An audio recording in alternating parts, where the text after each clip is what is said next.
அப்படியா என்ன பிடிக்கலாமா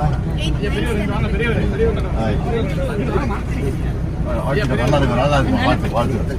நீ வருதியா கிளாஸ் போறியா நீ அப்படியா போன தடவை ராலிமலையில நீங்க பிரச்சாரம் பண்ணும்போது ஃபர்ஸ்ட் பாப்பா உங்களுக்கு பக்கே கொடுத்தாங்க அப்படியா வாழ்த்து அதனால தடவை எப்படியாவது சந்திச்சு உங்களை பார்க்கணும் அப்படியா செம்புலி செம்பொழியா வெரி குட் அதாச்சுண்ணா என்ன பண்ணிக்கிற